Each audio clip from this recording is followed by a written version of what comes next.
Good morning, children.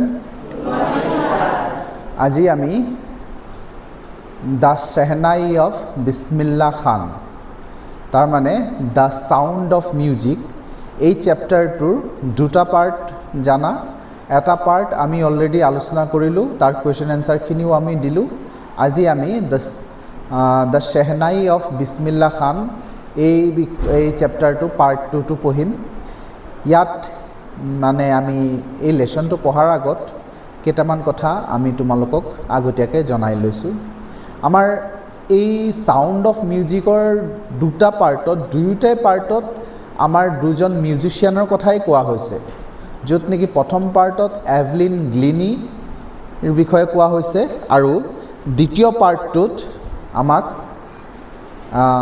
বিসমিল্লাহ খানৰ বিষয়ে কোৱা হৈছে এতিয়া এভলিন গ্লিনি স্কটলেণ্ডৰ ছোৱালী এগৰাকী গতিকে এটা ইণ্টাৰনেশ্যনেল ফিগাৰ আৰু বিসমিল্লাহ খান এটা নেশ্যনেল ফিগাৰ তাৰ মানে আমাৰ নিজৰ দেশৰ এজন বিখ্যাত এজন কম্পোজাৰ মিউজিকৰ কম্পোজাৰ এজনৰ বিষয়ে আজি জানিবলৈ আমি আগবাঢ়ি আহিছোঁ এতিয়া বিসমিল্লাহ খানৰ বিষয়ে তোমালোকে তেওঁৰ জন্মগত কথাবোৰ গোটেইখিনি জন্মৰ পৰা মৃত্যুলৈকে বহুত কথাখিনি আছে তোমালোকে সেইখিনি নিজে জানি ল'বা নিজে অধ্যয়ন কৰি ল'বা কিন্তু আমাৰ ইয়াত যিটো হয় ইয়াত মিউজিকৰ লগত ৰিলেটেড কিছু কথা অধ্যয়ন কৰা হৈছে ইয়াত কোৱা হৈছে তোমালোকে এই ক্ষেত্ৰত এই লেসনটো পঢ়াৰ আগতে দুটা কথা মানে ইনষ্ট্ৰুমেণ্টৰ মিউজিকেল ইনষ্ট্ৰুমেণ্টৰ কথা জানিব লাগিব আৰু ক্লাছিকেল ষ্টেজ বুলি কয় সেইটোৰ বিষয়ে অলপ আমি আলোচনা কৰি লৈছোঁ তাৰমানে আমি পাঠটো ডাইৰেক্টলি যোৱাৰ আগত কিছু কথা মই জনাব বিচাৰিছোঁ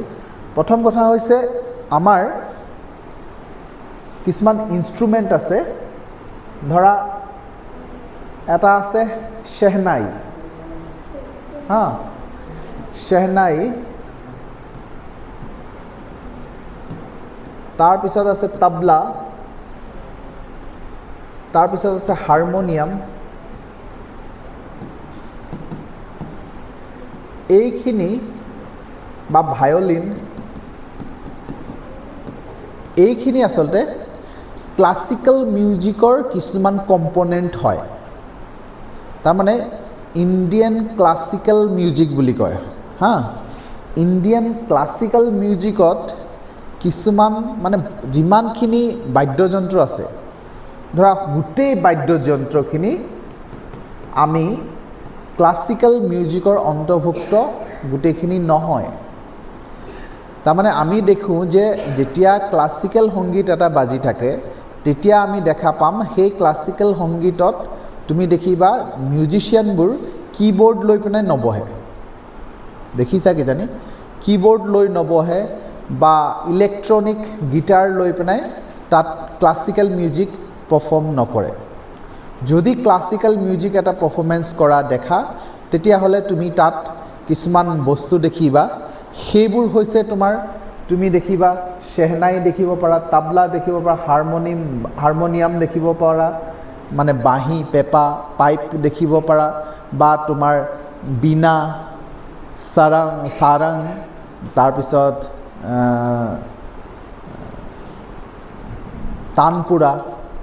তানপুৰাটো দেখা পাব পাৰা এনেকুৱা ধৰণৰ ইনষ্ট্ৰুমেণ্ট দিছ ইজ তানপুৰা এইটো ভায়লিন এইটো পাইপ এই বস্তুবোৰ এই মিউজিকেল কম্পনেণ্টবোৰ তুমি ক্লাছিকেল মিউজিকৰ যিটো পাৰফৰ্মেঞ্চ হয় তাত এইখিনি বস্তু প্ৰয়োগ কৰা হয় তাৰ বাহিৰে তোমাক যিটো মই ক'লোঁ অলৰেডি বা আমি যিটো শুনিবলৈ আমাৰ খুব ভাল লাগে ড্ৰাম ছেট একদম ধাম মাৰি থাকে বা আমি যে কৰোঁ যে বিয়া চিয়াতে যেবোৰ মানে ফাংচন বজাই যিটো ভাংৰা টাইপৰ ডেন্স কৰিবলৈ কাৰণে যিবোৰ বাদ্যযন্ত্ৰ ব্যৱহাৰ কৰা হয় এই বস্তুবোৰ ক্লাছিকেল মিউজিকত ইহঁতক ইনক্লুড কৰা নহয় সিহঁতক ক্লাছিকেল মিউজিকত যদি এটা ক্লাছিকেল সংগীত গৈ আছে তাত সেইবোৰ বস্তু ইনক্লুড কৰা নহয় তাত এইখিনি বস্তুহে ইনক্লুড কৰা হয় কিয় কাৰণ ক্লাছিকেল মিউজিকটো এটা ভাষ্ট প্ৰচেছ এটা বেলেগ ধৰণৰ এটা ডিজাইন হয় য'ত নেকি তোমাৰ ইলেক্ট্ৰনিক গিটাৰ লৈ পিনে তাত তুমি সংগ কৰিব নোৱাৰি তাত তাৰমানে ক্লাছিকেল মিউজিকত যিমানখিনি মানে ফ্ৰেজ আছে, ফ্ৰেজ বুলি কয়, যিমানখিনি চাউণ্ড আছে সেই চাউণ্ডখিনি এটা ড্ৰাম ছেটত নোলায়, ড্ৰাম ছেটত প্ৰপাৰ ওলাব লাগিব, তেতিয়া সেইটো ইনক্লুড কৰিব। কথাটো হৈছে এইটো। গতিকে ইণ্ডিয়াত এটা বাদ্যযন্ত্ৰ আছিলে, ইণ্ডিয়ান বাদ্যযন্ত্ৰ, যিটো নেকি শেহনাই। এই শেহনাইটো প্ৰথমতে ক্লাছিকেল নাছিলে, যেতিয়া ইয়াৰ আৱিষ্কাৰ কেনেকৈ হ'ল সেইটো কথা ক'ব। তাৰপিছত ইয়াক ক্লাছিকেল ষ্টেজত, এই বাদ্যযন্ত্ৰ ক্লাছিকেল ষ্টেজত তাক পাৰফৰ্ম কৰিবলগীয়া হৈ গ'ল, মানে তাক ক্ৰেডিট এটা দিলে যে এই বস্তুটো এটা ক্লাছিকেল মিউজিকৰ লগত বজাব পৰা এটা কম্পনেণ্ট হয় বুলি প্ৰমাণিত কৰিলে বিছমিল্লা খানে। বিছমিল্লা খান ইণ্ডিয়াৰ এনে এজন পাৰফৰ্মাৰ যিজনে শেহনাইটোক, যিটো শেহনাই নেকি ইমান এটা হাই স্কেল বা হাই এটা পৰ্যায় পোৱা নাছিলে, কিন্তু বিছমিল্লা খানে শেহনাইক এটা ষ্টেজ দিলে। তাৰমানে শেহনাই যিটো বাদ্যযন্ত্ৰ, তাক ক্লাছিকেল, সেইটোৰ দ্বাৰা ক্লাছিকেল মিউজিক বজাব পাৰি বুলি তেখেতে প্ৰমাণ কৰি দেখাই দিলে। যেতিয়া সেইটো ক্লাছিকেল মিউজিকৰ গোটেইখিনি প্ৰমাণিত হৈ গ'ল, তেতিয়া এই শেহনাইৰ বাদ্যযন্ত্ৰটোৰ গুৰুত্বটো বাঢ়ি গ'ল। কাৰণ ইণ্ডিয়াত যদি এটা কম্পনেণ্ট যদি ক্লাছিকেল মিউজিকৰ অন্তৰ্গত নহয়গৈ, তেতিয়া তাৰ সিমান এটা গুৰুত্ব নাথাকে। আমি ইণ্ডিয়াৰ যিটো হয় ইণ্ডিয়ান ক্লাছিকেল যিটো মিউজিক, গতিকে ইণ্ডিয়ান ক্লাছিকেল মিউজিকৰ যিবোৰ বাদ্যযন্ত্ৰ আছে সেইখিনিহে বেছি গুৰুত্ব পায়। আজি তোমালোকে যদি কোনো সংগীতৰ শিক্ষা যদি গ্ৰহণ কৰিবলৈ যোৱা, তেতিয়াহ'লে তুমি যদি ক্লাছিকেল সংগীত যদি শিকিবলৈ যোৱা, তেতিয়া তুমি এইখিনি বস্তুৰ জ্ঞান তোমাৰ আহিব, কিন্তু তোমাৰ সেই অন্য ড্ৰাম ছেটৰ জ্ঞানবোৰ তুমি নাপাবা, প্ৰথম কথা। দ্বিতীয় কথা, এইটো ডাইৰেক্টলি আৱিষ্কাৰ হোৱা নাছিলে, এইটো ডাইৰেক্টলি আৱিষ্কাৰ হোৱা নাছিলে। ইয়াৰ আগত এটা বেলেগ এটা বস্তু আছিলে, ডেট ইজ কল পুংগী। নামটো নিশ্চয় শুনিছা, পুংগী বাজাকে। চ' পুংগী শব্দটো এটা এনেকুৱাই এটা শেহনাই নিচিনা এটা বাদ্যযন্ত্ৰ আছিলে পুংগী, কিন্তু পুংগীৰ মাতটো কিন্তু বেয়া। শেহনাই মাতটো ইমান ধুনীয়া, ইমান ভাল লাগে, গতিকে শেহনাইটো এনেকুৱা হ'ল নৰ্থ ইণ্ডিয়ান ৱেডিং, বিয়া যিটো হয় নৰ্থ ইণ্ডিয়াত, বিয়া যদি হয় তেতিয়াহ'লে শেহনাই বাজিবই লাগিব। শেহনাই বজ ৰহি হে, তাৰ মানে এইটো বিয়া হৈ আছে, ইমান তাৰমানে শেহনাই মানে ইমান বিখ্যাত। শেহনাইটো ইমান মানে ভাল লগা এটা বাদ্যযন্ত্ৰ হৈ পৰিলে। আৰু শেহনাইটোক এনেকুৱা ধৰণৰ কম্পনেণ্ট হৈ গ'ল, সি মংগল সূচক। তাৰমানে শেহনাইটো বাজিলে মানে কোনোবা ঘৰত শুভ কাম যেতিয়া হয় তেতিয়া যিটো ধ্বনি বাজে, কাৰণ বিবাহ এটা শুভ কাৰ্য, এটা মাংগলিক কাৰ্য, গতিকে মাংগলিক কাৰ্যত শেহনাইটো বজোৱা হয়। তাৰমানে সেইটোৱে বুজা যায় যে সি এটা ৰিচুৱেল এটা হৈ আছে, এটা ধৰ্মীয় কাৰ্য এটা হৈ আছে, তাক মানে ভাল এটা সংগীতৰ লগত তুলনা কৰা হয়। শেহনাই বজাই পিনে বিয়া হ'লে শেহনাই বজিলে তাৰমানে জানিবা যে বিয়া হৈছে, গতিকে তেনেকুৱা ধৰণৰ এটা কম্পনেণ্ট হৈ পৰিল। সেই বস্তুটো আগত যিটো পুংগী আছিলে, পুংগীটোৰ মাতটো কিন্তু বেয়া। পুংগী মানে শুনিলে খুব তীক্ষ্ণ মাত, মানে মাতটো ওলালে কেঁকৈ উঠিব, তাৰমানে তেনেকুৱা ধৰণৰ এটা মাত আছিলে। চব বহুতে বেয়া পাইছিলে পুংগী। এই পুংগীটোকে ডেভেলপ কৰি, পুংগীটোকে তাৰ যিটো হাৰ্ছ ভইচ আছিলে, যিটো অশান্তিকৰ চাউণ্ড আছিলে, সেই চাউণ্ডক ছফ্ট চাউণ্ড বনাই দিলে, বনাই পেলাই শেহনাই আৱিষ্কাৰ হৈছিলে। কেনেকৈ হ'ল, কি হ'ল, সেইখিনি কথা আমি এতিয়া লেচনত আগবাঢ়িছোঁ।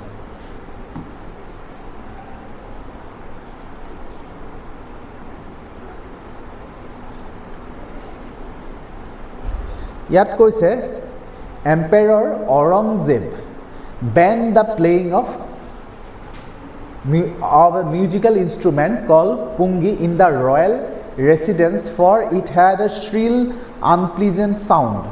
Pungi became the generic name for reeded noisemakers.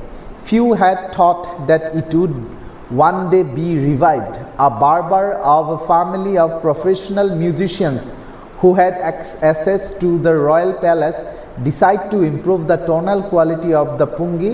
He chose a pipe with a natural hollow stem that was longer and broader than the pungi. He made 7 holes on the body of the pipe. When he played on it, closing and opening some of these holes, soft and melodious sounds were produced. আচ্ছা, এটা কি হ'লগে? মই যেহেতু তোমালোকক কৈছিলোঁ পুংগীৰ কথা, তো ইয়াত কি হ'ল, সম্ৰাট ঔৰংজেব,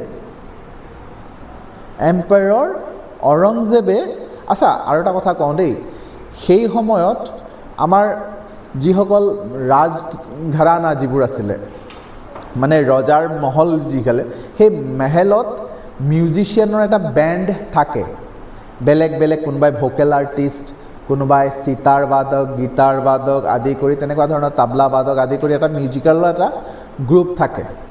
সিহঁতে বেলেগ বেলেগ ধৰণৰ মিউজিক কম্প'জ কৰে, কেতিয়াবা তেওঁলোকে মাজে মাজে পাৰফৰ্ম কৰে। ৰজাই ইচ্ছা কৰিলে সেই মিউজিকেল পাৰফৰ্মেঞ্চবোৰ ৰজাই এণ্টাৰটেইন হিচাপে কৰে। আজি যেনেকৈ আমি কি কৰোঁ, মন গ'লে আমি চিনেমা চাওঁ, মন গ'লে আমি ভিডিঅ' চাওঁ, মন গ'লে আমি গান শুনো। সেই সময়ত ৰজাৰ কাৰণে তেনেকুৱা ধৰণৰ এণ্টাৰটেইনমেণ্টৰ ছিষ্টেম আছিলে। তেওঁ বোলে ৰজাৰ মন গ'ল গান শুনিবলৈ, তেতিয়া চাউণ্ড ৰেকৰ্ডাৰটো লগাব নোৱাৰে, তেতিয়া ৰেকৰ্ডাৰ নথকা অৱস্থাত তেতিয়া কি কৰে, লাইভ পাৰফৰ্মেঞ্চ হয়। সেই যিসকল আৰ্টিষ্ট মানে ৰাজমহলত তেওঁলোকে দৰমহা দি ৰখা হয়, সেইখিনিক মাতিব, সিহঁতক গৈ পেলাই পাৰফৰ্মেঞ্চটো দেখাবলৈ ক'ব। চ' তেওঁলোকে যি পাৰফৰ্মেঞ্চ দেখালে, যি গান গালে, ৰজাই শুনিলে, তাৰ ভাল লাগিলে, তেনেকৈ থাকে। তাৰমানে কি মন গ'ল যে চিনেমা চাবলৈ মন যায়, চিনেমা চাবলৈতো চিনেমা নাছিলে, তেতিয়া তেওঁলোকে যিটো ৰজাৰ যিটো নাট্য দল আছিলে, তেওঁলোকৰ নাটক কৰাৰ দল আছে, গতিকে তেওঁলোকে গৈ পিনে ষ্টেজত, তেওঁলোকৰ ষ্টেজ আলাদা বেলেগকৈ বনোৱা হয়, ষ্টেজত তেওঁলোকে নাটক পাৰফৰ্মেঞ্চ কৰি পিনে ৰজাক দেখুৱাই, ৰজাৰ ভাল লাগে, তেনেকুৱা ধৰণৰ কথাবোৰ আছিলে। ইয়াত কি হয়, ঔৰংজেবৰ এম্পায়াৰৰ মানে সম্ৰাটৰ পেলেচৰ ভিতৰত, যিটো ৰাজ অট্টালিকাৰ ভিতৰত এই পুংগী বোলা যিটো বজাইছিলে, তাৰমানে পুংগী আগতে বজাইছিলে, কিন্তু পুংগীৰ মাতটো ভাল নাপায় ঔৰংজেবে। সেইকাৰণে কি কৰিলে, পুংগীটো বেন কৰি দিছিলে। বেন কৰি দিয়া মানে বন্ধ কৰিলে, পুংগী ৰাজদৰবাৰত নবজায়, বেন কৰি দিলে। বেন কৰি দিলে কেলে, the playing of a musical instrument call pungi বন্ধ কৰি দিলে ইন দ্য ৰয়েল ৰেচিডেঞ্চ, মানে ৰাজঘৰানাত, ৰজাৰ ঘৰত বন্ধ কৰি দিলে। কেলে বন্ধ কৰিলে? কাৰণটো হৈছে ইট হ্যাড এ শ্ৰিল আনপ্লিজেণ্ট চাউণ্ড। কাৰণ পুংগীৰ এটাকে শ্ৰিল এণ্ড আনপ্লিজেণ্ট, মানে বৰ তীক্ষ্ণ আৰু অশান্তিকৰ এটা শব্দ ওলায়। পুংগীটো বজালে এটা তীক্ষ্ণ আৰু অশান্তিকৰ এটা মাত ওলায়, যাৰ কাৰণে এই বস্তুটো বন্ধ কৰি দিছিলে। মানে ৰাজদৰবাৰত তোমাৰ পুংগী বজোৱা ঔৰংজেবে বেন কৰি দিলে। হ'ল। তাৰপিছত কি হ'ল, pungi became the generic name for reeded noise makers. Pungi যিটো মিউজিকেল ইনষ্ট্ৰুমেণ্ট, সি ইমানে তাক নেগলেক্ট কৰা হ'ল, চ' যিকোনো বস্তু, যিটো ৰিডেড যিখিনি বস্তু, মানে ৰিডেড শব্দটোৰ অৰ্থ হৈছে এটা মিউজিকেল ইনষ্ট্ৰুমেণ্ট হওক, যিটো বতাহত যিখিনি বস্তু, মানে বতাহ দি চাউণ্ড ক্ৰিয়েট কৰা হয়। বতাহ দি চাউণ্ড ক্ৰিয়েট কৰা মানে আমি গান গায়ো যিটো চাউণ্ড ক্ৰিয়েট কৰোঁ, বা আমি পাইপ বজাই, বাঁহী বজাই যিটো মানে বতাহেৰে যিটো মানে বজে, বতাহেৰে যিটো মিউজিকেল ইনষ্ট্ৰুমেণ্ট বজে, ৰিডেড নইজ মেকাৰ্ছ, ৰিডেড মানে ইনষ্ট্ৰুমেণ্ট। বতাহ দি কি বজে বুলি যদি কওঁ, পেঁপাটো আমি বতাহ দি বজাওঁ, হয় নাই? তাৰপিছত হাৰমনিয়ামটো বতাহ দি বজে, সেইটো খালি মুখেদি বতাহ নিদিয়ে, তাত এটা ছিষ্টেম আছে, সেইটো ছিষ্টেম দি বতাহ দিয়ে। তাৰপিছত আমি তেনেকৈ ট্ৰাম্পেট বুলি কয়, ছেক্সাফোন বুলি কয়, তেনেকুৱা ধৰণৰ বস্তুবোৰ সেইবোৰ আমি বতাহ দি বজাওঁ। চ' বতাহ দি যিবোৰ বজায়, তাৰ ভিতৰত যদি অশান্তিকৰ যিকোনো বস্তু যদি বজে, কোনোবাই যদি চিঞৰিছে, কোনোবাই যদি মাতিছে, তাৰ মাতটো বৰ অশান্তিকৰ, তেতিয়া তাকে পুংগী নামটো দি দিছিলে। এনেকুৱা ধৰণৰ অৱস্থা হৈ গৈছিলে। মানে कोई भी चीज़ जो बुरा आवाज़ करता है उसका नाम पुंगी बना देता था। মানে মাতটো যাৰ ভাল নহয় সেইটোক পুংগী বুলি কৈ দিয়ে। বোলে আমুক ল'ৰাটোৰ মাতটো বা আমুক ছোৱালীজনীৰ মাতটো বৰ বেয়া লাগে কিবা লাগে, সেইটো পুংগী হয়, তাক পুংগী বুলি মাতিবলৈ ধৰে। বোলে আমুক মিউজিচিয়ানে কোনোবা নতুন নতুন মিউজিক বজাই সি মানে বাঁহীটোলৈ ফু মাৰি থাকে, কেঁ মাত ওলাই থাকে, এইটো পুংগী কেলৈ বজাই আছে? তো এনেকুৱা ধৰণৰ কথাবোৰ। সি পুংগী বজাই থকা নাই, সি বাঁহী বজাই আছে, বাট সি কিন্তু বাঁহীটো বজাওঁতে সি ভালকৈ বজাই থকা নাই, ধৰা খুব মানে পেঁ পু কৰি আছে। কোনোবা আমাৰ ধৰা দুৰ্গা পূজাত কিবা কিবি বজাই আছে, খুব চিঞৰি থাকে। চ' তেনেকুৱা চব বস্তুৰ নাম পুংগী হৈ গ'ল, সেইটো পুংগী হয়। তাৰমানে শুনিবলৈ ভাল নলগা হ'লে সেইটোৰ নাম পুংগী হৈ গ'ল।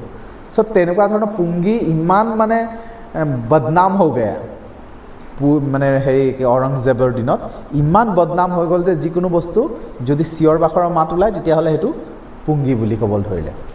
নেক্সট কি হ'লগৈ, few had thought that it would one day be revived. কোনেও ভবা নাছিলে যে এনেকুৱা মাত দিয়া বস্তু এটা, ইমান অশান্তিকৰ মাত দিয়া পুংগীটোকো ৰিভাইভ কৰিব, পুনৰুদ্ধাৰ কৰিব, তাক আকৌ ভালকৈ বনাব, আকৌ ডেভেলপ কৰি নতুনকৈ আকৌ ভালকৈ বনাব বুলি কোনেও ভবা নাছিলে। এই লাইনটো লক্ষ্য কৰিবা, few had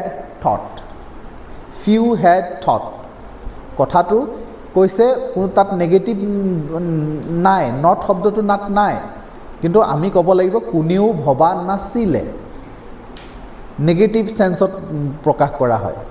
এইটো আমি ডিটাৰমিনাৰ্ছ যেতিয়া পঢ়িম তেতিয়া আমি ডিটাৰমিনাৰ্ছত এই কথাটো লক্ষ্য কৰিম। ফিউ শব্দটোৱে কোৱাজি নেগেটিভ শব্দটোৰ অৰ্থ বুজায়, কোৱাজি নেগেটিভ, ফিউ বা লিটিল শব্দটোৱে সেইটোৱে প্ৰায় নেগেটিভটো বুজায়।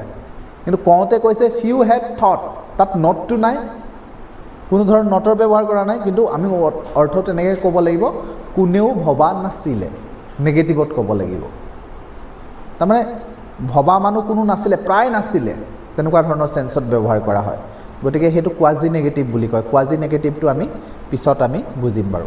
এতিয়া কোনো ভবা নাছিলে কি যে one day it would be revive, সেইটো যে কোনোদিন আকৌ ৰিভাইভ কৰা হ'ব সেইটো কোনো ভবা নাছিলে। তাৰ পিছত কি হ'ল, এজন বাৰ্বাৰ আহিলে। Do you know' what is barber? That cuts our hair. নাই মানে বুজি পাইছ, চুলি কাটে যে আমাৰ যে ইমান ষ্টাইলত চুলি কাটে, সেইবোৰক কি কয়? নাই বুলি কয়, নাপিত বুলি কওঁ আমি। এতিয়া বাৰ্বাৰটো আমি যে নাপিত বুলি কওঁ, একচুৱেলি নাপিতটো হৈছে এটা জাতি দেই, এটা জাতি আছে, এটা সম্প্ৰদায় আছে, নাপিত সম্প্ৰদায়ৰ মানুহ। গতিকে নাপিত এজন জাতিগত মানুহ, সি চুলি কটা কাম কৰিবও পাৰে নকৰিবও পাৰে। নাপিতটো হৈছে জাতিগত, কথাটো লক্ষ্য কৰিবা দেই। সি এজন টিচাৰো হ'ব পাৰে। বহুত নাপিত বংশৰ মানুহে আজি টিচিং কৰি আছে, বহুত নাপিত বংশৰ মানুহে আজি বহুত হাই ক্লাছ প্ৰফেশ্যনত আছে। গতিকে জাতিটো তেখেতৰ চিনাকি, তেখেতৰ এটা সম্প্ৰদায়। কিন্তু সেইজন মানুহে যে সদায় চুলি কটা কাম কৰিব তেনেকুৱা মানে নাই। আগতে আমাৰ কৰ্ম বিভাজন আছিলে, কামবোৰ বিভাজন কৰি দিয়া হৈছিলে যে আমুক মানুহে আমুক কাম কৰিব, তামুক মানুহে তামুক কাম কৰিব।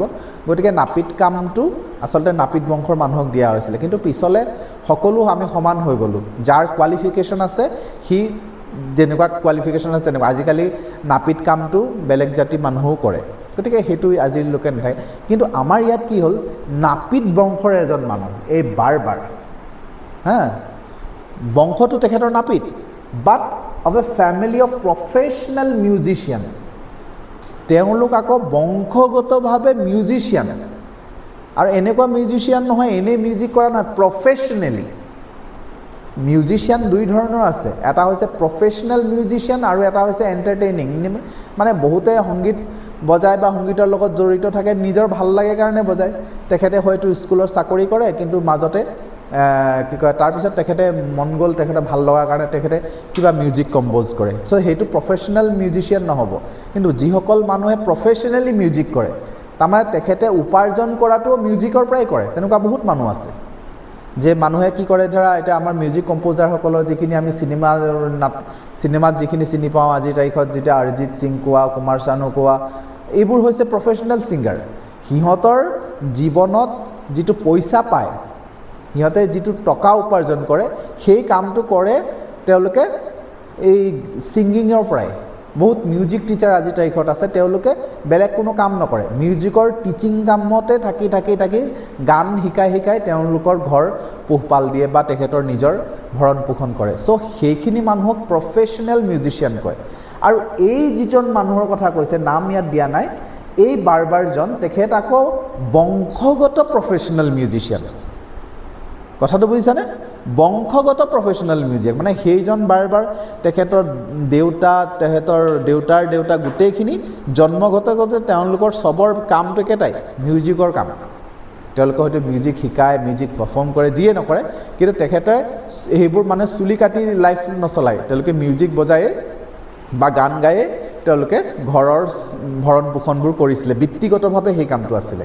চ' তেনেকুৱা এজন মানুহে কি হৈছিলে who had access to the royal palace তেখেত ৰয়েল পেলেছত প্ৰৱেশ পাইছিলে মানে ৰয়েল পেলেছলৈ আহিছিলে আহাৰ পিছত কি কৰিছে তেওঁ ডিসাইড কৰিলে যে ইমপ্ৰুভ দ্য টোনেল কোৱালিটি অফ পুংগী তেখেতে ডিসাইড কৰিলে যে পুংগীৰ যিটো টোনেল কোৱালিটি তাৰ বেয়া বস্তুটো কি আছে তাৰ বেয়া বস্তুটো হৈছে টোনেল কোৱালিটি টোন যিটো ওলায় মাত যিটো ওলায় এই টোনেল কোৱালিটিটোক ইমপ্ৰুভ কৰিব বুলি তেখেতে ডিসাইড কৰিছিলে চ' তেখেতে কি কৰিলে হি চুজ এ পাইপ তেওঁ এটা তেনেকুৱা পাইপ এটা ল'লে উইথ এ নেচাৰেল হলো ষ্টিম তাত আকৌ নেচাৰেলি তাত ফুটা কৰি লৈছে ফুটা কেইটামান কৰি লৈছে and that was longer and broader than pungi এই যিটো ইনষ্ট্ৰুমেণ্ট বনাব বিচাৰিছে এটা পাইপ ল'লে তাত নেচাৰেলি তাত ফুটা কেইটামান আছিলে আৰু সেইটো পাইপ তাৰমানে দুটা আছে এটা আছে ব্ৰডাৰ শকত পুংগীটো ক্ষীণমিন আছিলে এইটো শকত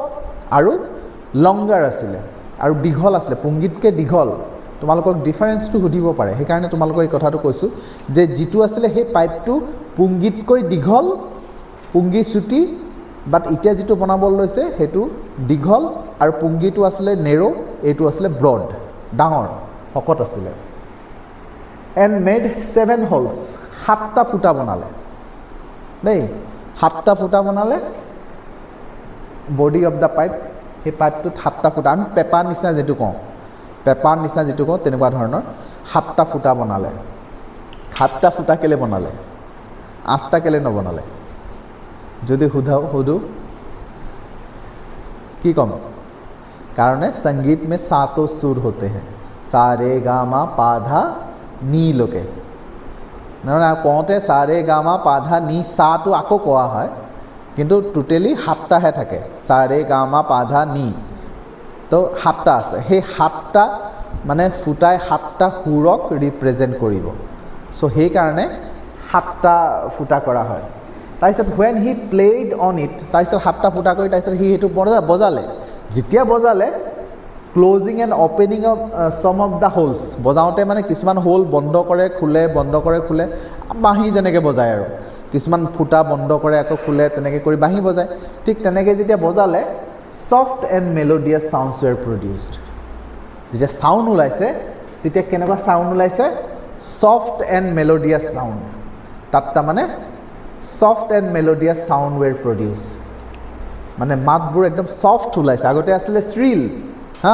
পুংগীৰ মাতটো কি আছিলে শ্ৰিল আনপ্লিজেণ্ট ইয়াত আকৌ এইটো সফট আৰু মেলোডিয়াছ প্ৰথম সফট হৈছে সফট ভইচ বৰ একদম কাণত ধৰা মাত নহয় সফট আৰু হেৰি হৈছে মেলোডিয়াছ মানে যিটো নেকি সুৰৰ লগত মিলি থাকে সুৰিলা যিটো নেকি মেলোডিয়াছ শব্দটো হৈছে শুৱলা সেই শুৱলা মাত ওলাই আহিলে আচ্ছা he played the instrument before the royalty তাৰমানে তেওঁ এই ইনষ্ট্ৰুমেণ্ট ক'ত বজাইছিলে ৰাজ দৰবাৰত বজাইছে হয় নাই কথাটো ৰাজ দৰবাৰত বজাইছে and every one was impressed আৰু সকলোৱে ইমপ্ৰেছ হৈ গ'ল চবৰে ভাল লাগিলে বা ইমান ধুনীয়া হৈ গ'ল যিটো পুংগীৰ মাত শুনিব নোৱাৰে সেই পুংগীক সি এনেকৈ বনাই দিলে মেইন কনচেপ্টটো পুংগীৰ পৰাই লৈছে তাৰমানে সেইকাৰণে পুংগীটোক ৰিভাইভ কৰা বুলি কৈছে সেইটো মানে ডাইৰেক্টলি সি আৱিষ্কাৰ কৰি দিয়া নাই কিন্তু পুংগীৰ নিচিনা পাইপ এটা ল'লে সেইটো পাইপটো অলপ দীঘল কৰি ল'লে আৰু অলপ শকত কৰি লৈ পিনে মাতটো উলিয়ালে চবে ভাল পালে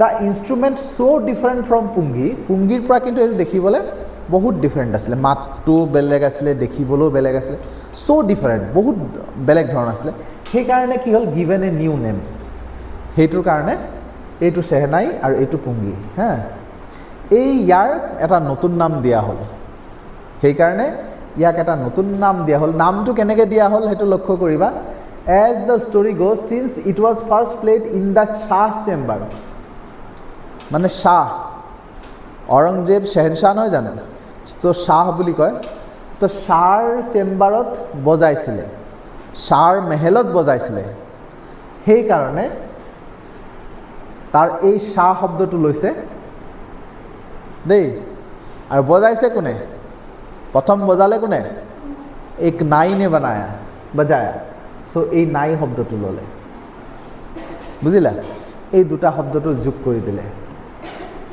শাহ প্লাছ নাই আৰু এইটো তেনেকৈ শাহনাই হৈ গ'ল নামটো সো সেইটোকে কৈছে নতুন নাম দিলে যেতিয়া এইটো প্ৰথম বজা হৈছে শাহ চেম্বাৰত এণ্ড ৱাজ প্লেড বাই নাই নাই এজনে বনাইছে the instrument was name Shehnai এই দুটা নাম যোগ কৰি পিনাই ইয়াৰ নতুন নাম এটা দিলে শেহনাই বুজিলা সো এনেকেই শেহনাই বাদ্যযন্ত্ৰটো আৱিষ্কাৰ হৈছিলে আৰু সেই শেহনাই বাদ্যযন্ত্ৰটো পুংগী বাদ্যযন্ত্ৰৰ লগত কিমান ডিফাৰেণ্ট কেনেকৈ ডিফাৰেণ্ট কি ডিফাৰেঞ্চ আছে এই কথাখিনি আমাৰ এই পাঠটোত আমি অধ্যয়ন কৰিলোঁ বোধ কৰোঁ তোমালোকে বুজি পাইছা আমি পিছৰ ক্লাছত এই আগৰ কথাখিনি আমি আলোচনা কৰিম থেংক ইউ ফৰ টুডে